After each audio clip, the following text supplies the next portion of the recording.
All right, we get to cover a topic I'm super excited about today, which is the new investor priorities that are emerging in fundraising in the last year. Normally, this is fun to cover year to year, but with the pandemic, with everything changing, things are crazy. We've got some really interesting data to help you as a founder navigate fundraising and put your best foot forward and know how things have changed last year, this year, and just we want to give you the best chance of being successful we possibly can.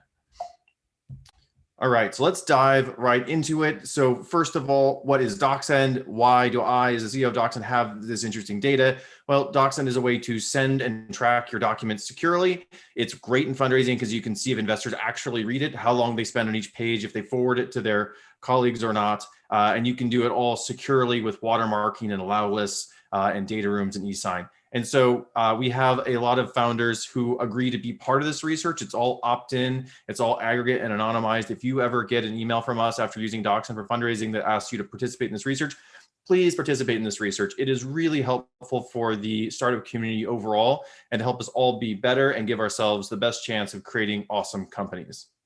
And you can read more about our methodology here or on our website if you're interested. Okay, so the data itself, the makeup of your pitch deck.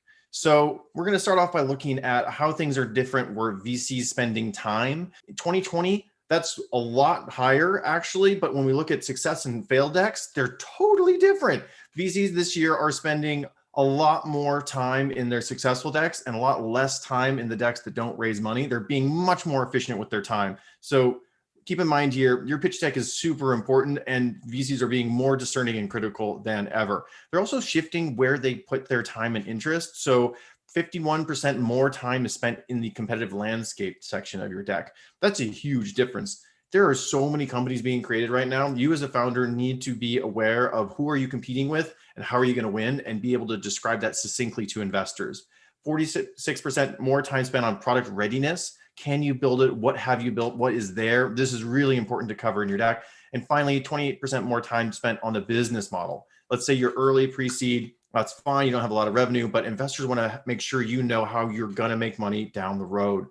Don't make it a complicated answer. Make it very straightforward. Push it down the road, but they want to make sure you're thinking about that because that's going to be required for you to be a big company.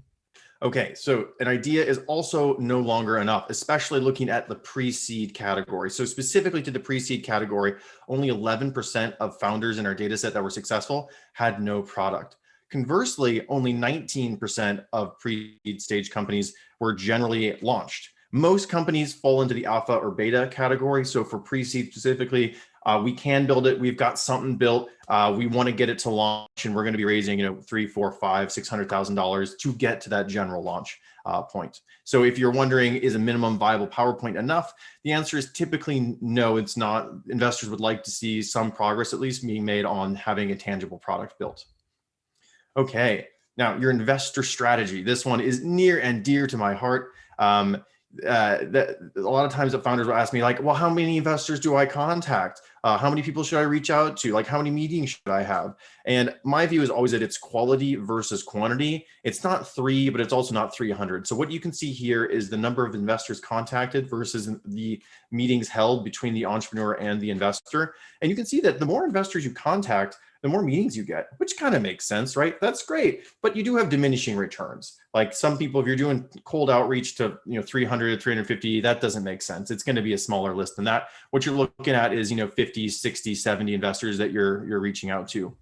Now, let's look at the really important one, which is how much money have you raised versus how many investors contacted. And what's interesting here is there's not really a correlation. This is quality versus quantity in one slide. So make sure those are quality meetings, make sure they're qualified, they can invest in your type of company. And if you can get 30, 40 meetings and you still get no, change something, change your deck, make more progress. Don't try for the next 30 meetings though. And so that's nice. It makes it quantifiable. This is what you should try to get to. And in the pandemic, pre-pandemic, this is still the same quality versus quantity. So that's it for things how they've changed. Keep us in mind at DocSend, both as a way to send your pitch deck, and also for our fundraising network, which is a way for pre-seed and seed stage companies to get free introductions to lead VCs. Thank you very much and look forward to talking again soon.